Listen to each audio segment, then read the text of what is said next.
ఏంటి రాధాగారికి అబద్ధాలాడే అలవాటుందా? నో అబద్ధాలు ఆడడు, నిజాలు దాచేస్తాడు.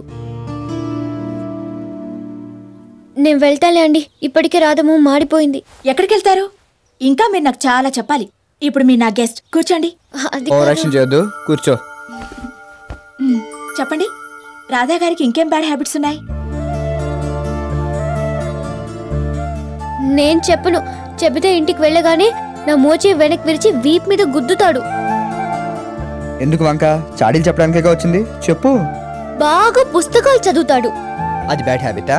చదవటం బ్యాడ్ హ్యాబిట్ కాదు, చదివి ఎదుటి వాళ్ళకు ఇంట్రెస్ట్ ఉందో లేదా తెలుసుకోకుండా క్లాస్ పిక్కుతావే అది. ఎప్పుడు కంప్యూటర్ ముందే కూర్చుంటాడు. ఖచ్చితంగా అది బ్యాడ్ హ్యాబిటే. కార్ స్పీడ్ గా తోలుతాడు. నేను పక్కన ఉన్నప్పుడు ఇంకా స్పీడ్ పెంచి నన్ను టెన్షన్ పెడతాడు. అది సరే, సిగరెట్టు మందు లాంటివి అవేం లేవు, ఉంటే చంపేయను. ఆయనకిష్టం లేనివేంటి?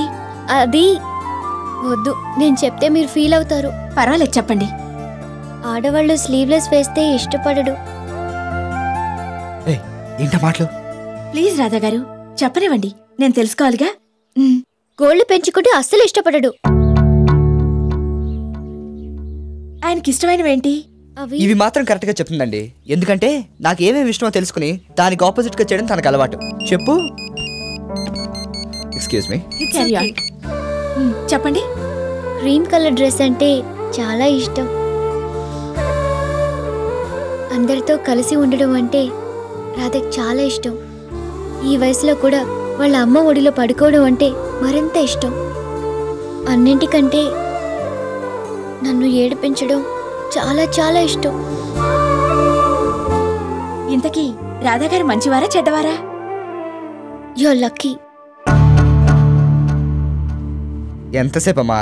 ఎదుటోళ్ళకి బోర్ కొడుతుందని కూడా ఆలోచించవా? వెళ్ళు కార్లో కూర్చో. నేను ఆవిడ గెస్ట్ని, ఆవిడ వెళ్ళమంటేనే వెళ్తాను.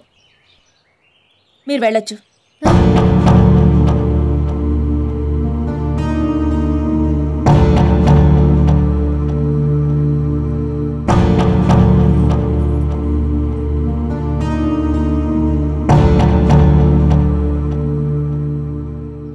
నేను కావాలనే కృష్ణని వెళ్ళమన్నాను.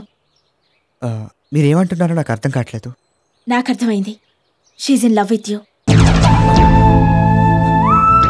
కృష్ణ ఇప్పుడు అలాగే మాట్లాడుతుందండి. నో, ఓ ఆడదాని మనసు ఆడదానికే అర్థం అవుతుంది.